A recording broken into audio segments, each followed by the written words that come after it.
உங்கள்கிட்ட கேட்குறோம். ஒரு மூக்கு இதை பற்றி சொன்னனால ரொம்ப நாளாக உங்களை பற்றி ஒரு நெட்டில் இதுலலாம் வருது. நீங்கள் வந்து பிளாஸ்டிக் சர்ஜரி பண்ணிட்டீங்க, ஒரு ஹாலிவுட் மாதிரி இது மாதிரி. அது உண்மையா பொய்யா?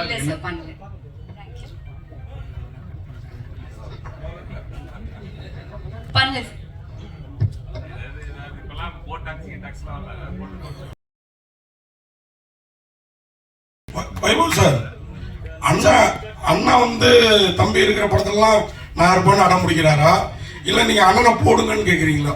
ஏன்னா அவரு இன்னைக்கு ஒரு பெரிய பிஸி ஆர்டிஸ்ட் ஆயிட்டான். தெரியல, ஆக்சுவலி இந்த படம் தான் ஆரம்பிச்சோம். அதுக்கப்புறம் பெருசுல வந்துட்டு ரெண்டு பேரும் பயங்கர ஈக்குவலா. இப்போ அவன் தான் டெய்லி வந்து இனோவா வரும், கன்ஃபியூஸ் ஆகுது. இப்போ முந்தி கன்ஃபியூஸ் ஆகிட்டு இருந்துச்சு, இப்போ கன்ஃபார்மா அவனுக்கு தான் வருது இனோவா. ஸோ அவன் தான் பிஸி ஆர்டிஸ்ட். நான் எதுவும் ரெக்கமெண்ட் பண்றது இல்லை சார். அவங்களா தான் கேட்குறாங்க, அண்ணனை கொஞ்சம் கேளுங்க அப்படின்ட்டு. நான் தான் கொஞ்சம் இந்த ரெமெண்டேஷன் சைட்ல எல்லாம் கொஞ்சம் கம்மி பண்ணி பேசிட்டு இருக்கேன் அவங்க கூட. அது மாதிரி ஜான் விஜய் சார் சொன்ன மாதிரி நீங்க ஜான் விஜய் சார்லாம் இருந்தாங்கன்னா இந்த உருவாக்க எனக்கு கீழே போட்டு பசங்களை பார்க்க சொல்றது, டபுள் மீனிங் இதெல்லாம் இல்லைன்னா எங்களை மாதிரி ரசிகர்களுக்கு ஏமாற்றம் ஆயிடாது. அது இல்லையே, நான் அந்த மாதிரி எதுவும் பண்ணதில்லை. சரி சார், நெக்ஸ்ட் இதுக்காக அடுத்து சரி இப்போ ஏதாவது ஒன்று சொல்லுங்க. அந்த ஒரு ரூபாய் காயின் இல்லை, இப்போ யாருமே ஒரு ரூபாய் காயின்லாம் யூஸ் பண்றது இல்லை. எல்லாம் ஜிபே, அதனால பிரச்சனை கிடையாது எங்களுக்கு. சார் டைரக்டர் சார், நீங்க கே ராஜேஸ்வர் அவர் அவ்வளோ பெரிய டைரக்டர். அமரன் ஒரு படம் போதும் சாருக்கு, ஆனா பல படங்கள் பண்ணியிருக்காரு. நான் உங்களுக்கு எதுக்கு ஒரு துணை, ஏன் சிங்கிளா பண்ணல? இல்ல சார், என்ன கான்செப்ட்? ஆமா, இவர் என்னோட பெரியமா பையன் தான், என்னோட தம்பி தான் அவரு. நான் வந்துட்டு ஒரு 8 வருஷமா 10 வருஷமா அட்வர்டைஸ்மெண்ட்ஸ் பண்ணிருக்கேன். அந்த ஆடு காலத்துல இருந்தே ரெண்டு பேரும் ஒன்னா தான் பண்றோம். ஸோ அப்பதுல இருந்தே நாங்க ஒன்னா அப்படியே இது பண்ணதுனால தான். ஆமா, விட்டு கொடுக்க கூடாது. Correct sir. ஆமா, மேபி ஒரு நாளைக்கு வேணே நான் வேணா தனியா பண்ணலாம், அவர் தனியா பண்ணலாம். பட் இப்போதைக்கு ஒன்னா தான் பயணிக்கிறோம்.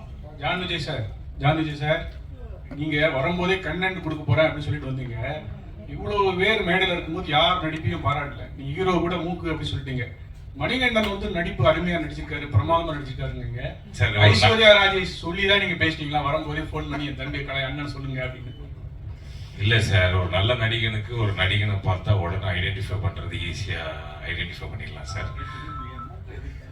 இல்ல, மூக்கை பத்தி பேசணும்னா நிறைய பேசலாம் சார். அதுக்கு வேற கேள்வி கேட்டீங்கன்னா நான் பதில் சொல்றேன் சார்.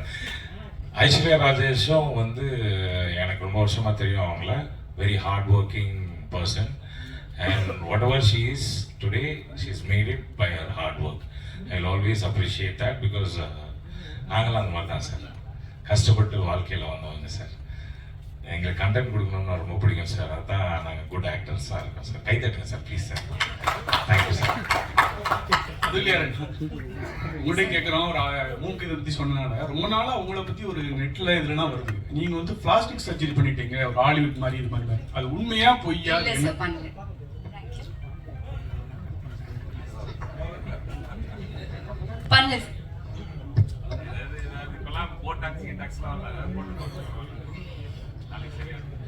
சார் மனு சார், ஒரு கொஸ்டின். 8 வருஷம் இந்த கதையை நீங்க பல நிறுவனங்கள்ல இருந்திருக்கீங்க. 8 வருஷம் கழிச்சு இந்த ப்ரொடியூசரை டைரக்டருக்கு ரெஃபர் பண்ண காரணம்? ஒன்றும் இல்லைங்க, இது வந்து இந்த 8 வருஷம் எந்த ப்ரொடக்ஷன் கம்பெனி, எத்தனை ப்ரொடக்ஷன் கம்பெனி, இதை தூக்கி வச்சிருங்க. ஓகே, நீங்கள் ஒரு நல்ல புத்தகத்தை படிச்சீங்கன்னா உங்களுக்கு வந்து அந்த புத்தகம் வந்து உங்களோட உங்கள் லைஃப்பில் சேர்ந்து ட்ராவல் ஆகும். கரெக்டாக? ஓகே, இந்த புத்தகத்தை நான் படிச்சிருக்கேன், இது நல்லா இருக்குன்னு நீங்கள் நினைப்பீங்க. கரெக்டாக? நான் இந்த படத்துடைய பவுண்ட் ஸ்கிரிப்டை முன்னாடியே படித்தேன். ஓகே, நான் வந்து என்னுடைய ஸ்டைல் என்னன்னா, நான் வந்து கதை கேட்டால் ஏன்னா தானோன்னு கேட்கணுங்கிறதுக்காக கேட்க மாட்டேன். ஓகே, ஒரு கதை எனக்கு எடுபடலைன்னா கூட யாரோ ஒருத்தங்க நான் உங்களுக்கு கதை சொல்லியிருக்கேன்னு சொல்லும்போது இந்த கதையை இதைத்தானே சொன்னீங்கன்னு ஏதோ எனக்கு வந்து அது கோர்வையாக சொல்ல எனக்கு வந்து தெரியும். ஓகே, இந்த கதை என்னுடைய மனசில் வந்து நல்லாவே பதிஞ்சிருச்சு. இது எப்போ இது வந்து படமாக எடுக்கப்பட்டாலும் அந்த காலகட்டத்துக்கு ஏற்ப ஓகே அது வந்து கரெக்டாக இருக்கும் அப்படிங்கிற நம்பிக்கை எனக்கு இருந்துச்சு. அது என் மைண்டில் பதிஞ்சிருச்சு. நான் வந்து ஒரு புது கம்பெனியில் இது பண்ணுறேன். என்னுடைய ப்ரொடியூசர் என்ன கேட்பாரு, ஓகே சரி ரைட்டு, நீங்கள் வந்து இது வரைக்கும் உங்களுடைய எக்ஸ்பீரியன்ஸில் நீங்கள் வந்து கேட்ட கதைகளில் இது பண்ணதில் என்னெல்லாம் நல்லா இருக்குன்னு நீங்கள் வந்து ஃபீல் பண்ணுறீங்கன்னு சொல்லும் போது அதில் எனக்கு ஞாபகம் வந்த கதைகளில் இது ஒன்று. இன்னொன்று அதுக்கு வந்து இன்னொரு ஒரு ஒரு இதுவாக இருக்குது. இப்போ நான் சொன்னேங்கிறதுக்காகலாம் யாரும் கதை படம் எடுத்துட போகிறது கிடையாது. ஓகே, அது என்னுடைய ப்ரொடியூசருக்கு பிடிக்கணும், ஓகே, அவர் இன்னொரு 4 பேர்கிட்ட இப்படி ஒரு கதை இருக்கு அப்படின்னு கேட்டிருக்கலாம். அவங்க ஓகே ஃபைன், அது நல்லா இருக்குன்னு சொல்லணும். இது எல்லாருமே சேர்ந்து ஆஹா இந்த கதை நல்லா இருக்குன்னு எல்லாரும் சேர்ந்து என்டாஸ் பண்ணதுதான். அது என்கிட்ட முதல்ல வந்துச்சு. அதை வந்து ஒரு நல்ல கம்பெனியுடைய வெற்றிக்கு நல்ல கதையை ஐடென்டிஃபை பண்ணி கொடுக்க வேண்டியது வந்து எங்க எல்லாருக்கும் ஒரு கடமை. அது இந்த கதை என்கிட்ட வந்துச்சு, நான் அனுப்பிவிட்டேன். சார் மேடம் சார் உங்களுக்கு தான் பிடிஜியோட முதல் படம் இது. இதுக்கு அடுத்த படம் ரிலீஸ் ஆகிடுச்சு. ஏன் சார் இந்த தாமதம்? ஏன்னா பிடிஜி மாதிரி பெரிய கம்பெனிஸ்க்கு ரிலீஸ் பெரிய இஷ்யூ கிடையாது. எனக்கு கிளியரா புரியல, சொல்லுங்க. இல்லை சார், பிடிஜியோட முதல் படம் இதுதான் ப்ராக்டிக்கலா. அப்புறம் தான் 2வது படம் தான் டிமார்டி காலனி வந்தது. அது ரிலீஸ்ல ஃபர்ஸ்ட் வந்துருச்சு. ஏன்னு நான் ரொம்ப சிம்பிளா சொல்றேன். டிமார்டி காலனி 2 வந்து ஓகே முன்கூட்டியே ஆரம்பிக்கப்பட்ட ஒரு படம். அது வேற ஒருத்தங்க ஆரம்பிச்சு அவங்க ப்ரொடியூஸ் பண்ணிக்கிட்டு இருந்த படம். அந்த படத்தை நாங்கள் வந்து டேக் ஓவர் பண்ணோம். ஓகே, அதுவும் ஹாஃப்வே த்ரூ அதை வந்து டேக் ஓவர் பண்ணோம். அதனால இந்த படம் வந்து ஆரம்ப கட்டத்துல இருந்து நம்ம வந்து ஆஃபீஸ் போட்டு நம்ம ப்ரீ ப்ரொடக்ஷன் பண்ணி ஷூட் பண்ணி அதுக்கப்புறம் போஸ்ட் ப்ரொடக்ஷன் கேட்டர் பண்ணோம். அதனால இதோடைய டைம் ஃப்ரேமை பார்த்தீங்கன்னா இந்த டைம் ஃப்ரேம் கரெக்ட் தான். ஓகே, நீங்க ஒருவேளை நினைச்சிட்டு இருந்திருக்கலாம் இது டிமாண்டி அதுக்கப்புறம் ஆரம்பிச்ச படம்ட்டு. கிடையாது. Demonte was already started by somebody else much before this movie. Sir உங்களுக்கு தான் சார். நீங்க ஸ்டேஜில் பேசும்போது ஒரு வருத்தப்பட்டீங்க.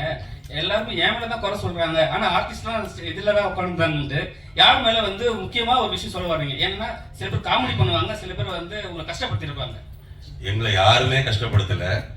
இவங்களுமே ஓகே அவங்க அப்படின்னு சொன்னதும் அதுவும் ஒரு காமெடி தான். நாங்க பதிலுக்கு இவங்க தான் சொன்னதும் ஒரு காமெடி தான்.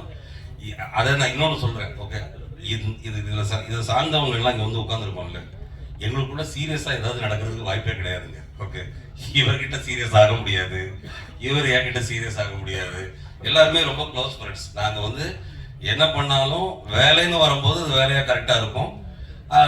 பண்ணி இப்போ இவங்கெல்லாம் வந்து இப்போ வந்து ப்ரொடியூசரை மீட் பண்ணும் போதும் அது செட்டில் இருக்கும்போது ஒன்று, மற்ற நேரத்தில் பார்க்கும்போது இவங்க ப்ரொடியூசர் ஓகே எல்லாரும் பயங்கரமா ஜெல் ஆவாங்க, எல்லாரும் சேர்ந்து பயங்கரமா ஜோக் அடிச்சு பேசிட்டு இருப்பாங்க. இந்த பட்டாளத்துடைய அட்வான்டேஜே அதான். ஓகே, ஒரு ஈகோ இல்லாத யாரையும் குறை சொல்லாத ஒரு கூட்டம். அது கடைசி வரைக்கும் அப்படியே இருக்கும். ஜான் சார், இதுக்கு நான் ஒன்று சொல்லிடுறேன் பிரதர். என்னன்னா இந்த ஹெட் மாஸ்டருக்கு கரெக்டாக தெரியும் நல்ல ஸ்டூடெண்ட் யாருன்னு. அவங்க மட்டும் கூட வச்சு படம் எடுத்துருக்காரு. அதனால அவர் என்ன சொன்னாலும் நாங்கள் செஞ்சு தான் ஆகணும். வெளியில் போய் ஹெட் மாஸ்டரை பற்றி கோவமாக பேசுறது, இந்த பாத்ரூமில் எழுதி வைக்கிறதுலாம் நாங்கள் எழுதி வைப்போம். இருந்தாலும் அவர் சொல்றதை கேட்டு நாங்கள் கரெக்டாக பண்ணதான் நாங்கள் வாழ்க்கையில் முன்னேற முடியும். நல்ல ப்ரொடியூசர், எங்களுக்கு ரொம்ப சந்தோஷம் அவரோட நாங்கள் ஒர்க் பண்ணுறதுல. சார் அந்த மூக்கு மேட்ரு சொன்னீங்க. தமிழ் இண்டஸ்ட்ரியில் பார்த்தீங்கன்னா ரஜினி சாருக்கும் அது மாதிரி தான் இருக்கும். நம்ம நீங்க சொன்னீங்க தெரியுங்களா, அவங்களுக்கும் இவருக்கும். ஏன் வந்து நாசர் சார் சொன்னீங்க? கம்பாக்க ரஜினி சாருக்கும் அப்படித்தான் இருக்கும், உங்களுக்கும் அப்படித்தான் இருக்கு மூக்கு மேட்ரு. எனக்கு இல்லங்க, மூக்கு அவருக்குங்க. அவருக்கும் நான் சொல்றேன், உங்களுக்கும் அப்படிதான் இருக்கு. இல்ல என் மூக்கு அவர் மூக்கு கம்பேர் பண்ணும்போது என் மூக்குலாம் யூஸே பண்ண முடியாது. நிறைய ட்ரை பண்ணி பார்த்துருக்கேன். அவர்கிட்ட கேட்டு பாருங்க நடிப்புக்கு. டேரக்டர் சார், சார் நீங்க ஏதாவது டேரக்டர் ஒர்க் பண்ணிருக்கீங்களா? நீங்க பேசும்போது லைட்டா கண்ணு மூடி பார்த்தா மிஸ்கின் சார் வாய்ஸ் வருது. சொல்லியிருக்காங்களா? இல்ல, யாரும் சொன்னது இல்லை. ஆக்சுவலி இது வரைக்கும் சொன்னதே கிடையாது. ஏன்னா பேசுறது பார்த்தா மிஸ்கின் சார் இருக்கு அப்படின்னு. இல்ல சார், அது யாரும் சொன்னது கிடையாது. பட் நான் யாருக்கும் டைரக்டரா ஒர்க் பண்ணது கிடையாது.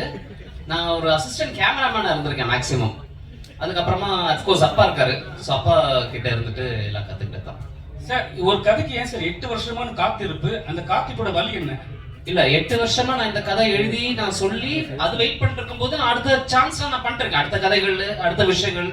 இப்போ இன்ஃபேக்ட் இந்த கதை வெயிட்டிங்ல இருக்கும்போது தான் நான் வைபவ் சார் மீட் பண்றேன். இன்னொரு வெப் சீரிஸ் ஒன்று பண்ணலாம் அப்படின்னு சொல்லிட்டு. ஸோ இது மாத்திரம் வச்சுட்டு நான் உட்காந்துல அடுத்தடுத்து கதைகள்லாம் எழுதி தான் இருக்கோம். பட் இது என்னமோ 8 வருஷம் ஆயிடுச்சு, அவ்வளவுதான், வேற எதுவுமே கிடையாது. டேரக்டர் சார் இங்க பேங்க் ராபரிங்கிறது தமிழ் சினிமாவுக்கு புதுசு கிடையாது, வங்கி கொள்ளைங்கிறது கிடையாது. ஆமா, அந்த படங்கள்லாம் எல்லாமே இதுல என்ன டிஃபரெண்ட் பண்ணிருக்கீங்க? என்னன்னா நம்மளோட படம் வந்துட்டு பேங்க் ராபரி வந்துட்டு இப்போ போறோம் ஒரு பேங்க் ராபரி, அந்த இடத்துல வந்துட்டு ஒரு ஸ்டாண்ட் அவுட் இருக்குது, போலீஸ் வராங்க, அந்த மாதிரி இல்லாம பேங்க் ராபரி பண்றதுக்கு உண்டான ப்ராசஸ் தான் நம்ம படமே. ஸோ எடுத்தோடனே ஒரு பேங்க் ராபரி வந்தாச்சுப்பா பேங்க்ல மாட்டிக்கிட்டாங்கன்ற மாதிரிலாம் கிடையாது. அந்த ப்ராசஸ் தான் படமே. அண்ட் அதை வந்துட்டு நீங்க படம் பாத்தீங்கன்னா உங்களுக்கு தெரியும், அந்த மெயினா இருக்கக்கூடிய 4 கேரக்டர்ஸ்க்கு உண்டான அவங்களுடைய ஃபிளாஸ் இருக்கும். அதெல்லாம் நீங்க ட்ரெய்லர்லாம் நீங்க பார்க்கும்போது உங்களுக்கு ஒரு ஐடியா கிடைக்கும். அதுல நீங்க பாத்தீங்கன்னா அந்த 4 கேரக்டர்ஸ் வச்சுக்கிட்டு எப்படி பண்றாங்க அப்படின்றது தான் கதை. வைபவ் சார், ஐடியா கிடைக்கும் அப்படின்னா பேங்க் எது ராபரி பண்றதுக்கான ஐடியாவா? ஐடியா கிடைக்கும்னு சொல்றாரு. பேங்க் எது ராபரி பண்றதுக்கான ஐடியாவா? நம்ம இது டைரக்டர் சார் என்ன இது சார்? பேங்க் ராபரி பத்தி சொன்னீங்க, ரொம்ப சுவாரஸ்யமா இருந்தது. ஆமா சார். இதை பார்த்தாலே ஐடியாலாம் கிடைக்கும் அப்படின்னீங்க. ஒருவேளை வந்து ராபரி பண்றதுக்கான ஐடியாக்கெல்லாம் கிடைக்கிற அளவுக்கு இருக்குமா? இருக்காது சார், அந்த மாதிரிலாம் எதுவுமே இருக்காது, கண்டிப்பா இருக்காது. இருக்குங்க இருக்கு கட்டாயமா இருக்கு. படமே அது எப்படி ஐடியா இல்லாம பேங்க் ராப் பண்ண முடியும் சொல்லுங்க. ஆனா ராப் பண்றோமா இல்லையான்றது தான் படம். அதை நீங்க பார்த்தா தான் உங்களுக்கு தெரியும். வைபவ் சார், நீங்க படத்துல இருக்கிறதெல்லாம் ஃபாலோ பண்ணுங்க. வைபவ் வந்து ஒரு கமெண்ட் விடுவாரு, அந்த ட்ரெய்லர்லேயே நீங்க வந்து பார்த்துருப்பீங்க, உங்களை வச்சுக்கிட்டு ஒரு பவர் பேங்கை கூட திருட முடியாதுன்ட்டு. ஸோ இந்த படத்துல இருக்கிற ஐடியாஸ் எல்லாம் ஃபாலோ பண்ணீங்கன்னா அதுதான் ரிசல்ட். பவர் பேங்கை கூட திருட முடியாது. அதனால பேங்க் எல்லாம் ரொம்ப பாதுகாப்பாகவே இருக்கும், வரக்கூடாது. சார் வைபவ் சார், எப்பவுமே உங்களோட இது வந்து ஏபிசி சென்டர் உங்களுக்கு எது பிடிச்ச சென்டர்? ஏன்னா நீங்க வந்து படம் சொல்லும் போது சில விஷயம் சொல்லியிருக்கீங்க, எனக்கு வந்து பி சென்டர் தானே நான் காலி பண்ணிட்டு போவேன்ட்டு. ஆமா, அந்த ஒரு படத்திலேயே சொல்லியிருக்கீங்க. வெங்கட் பிரபு படத்துல உங்க லாஸ்ட் சீன்ல வந்து கடத்தின் போவார் ஜெய். ஓகே ஓகே சரிங்களா, அந்த சீன்ல வந்து நீங்க சொல்லியிருக்கீங்க. ஸோ இப்போ எப்படி தோணுது உங்களுக்கு? ஏபிசி எல்லா சென்டரும் ட்ரை தான் இன்னும் பண்ணியிருக்கோம். அட்லீஸ்ட் நல்ல ஏல எல்லாம் வந்து நல்ல மரியாதை இருக்கு. பில நெக்ஸ்ட் இந்த படத்து வழியா வந்துடும். நம்பிக்கை இருக்கா உங்க மேல? இருக்குங்க, நம்பிக்கை தான் வாழ்க்கை. எங்க எங்க நம்பிக்கை தான் வாழ்க்கை, என்ன சொல்றது தெரியல. சுரம் தோணுனீங்க.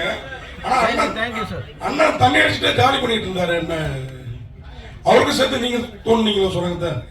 ஆமா, அவனுக்கு சேர்ந்து பண்ண இந்த படத்துல பாத்தீங்கன்னா சென்னை சிட்டி கேங்ஸ்டர்ஸ்ல வந்து அவன் இப்படிதான் இருப்பான் லைட்டா எப்பயுமே. அவன் பேரு ஏதோ குடிக்குமார் அப்படின்ட்டு நல்லா பண்ணியிருப்பான், நல்ல ஆக்டர் ஆயிட்டான். அதாவது பெருமையான விஷயம். ஜெனரலா அண்ணன் சினிமாவுக்கு வந்து அதுக்கப்புறம் தான் வந்து தம்பி வர்றது அந்த மாதிரி இருக்குல்ல. இப்போ தம்பி வந்து அண்ணன் வரான் சினிமாவுக்கு, அவன் டெய்லி ஷூட்டிங் போறான்னு நினைக்கும் போது எனக்கு ரொம்ப பெருமையா இருக்கு.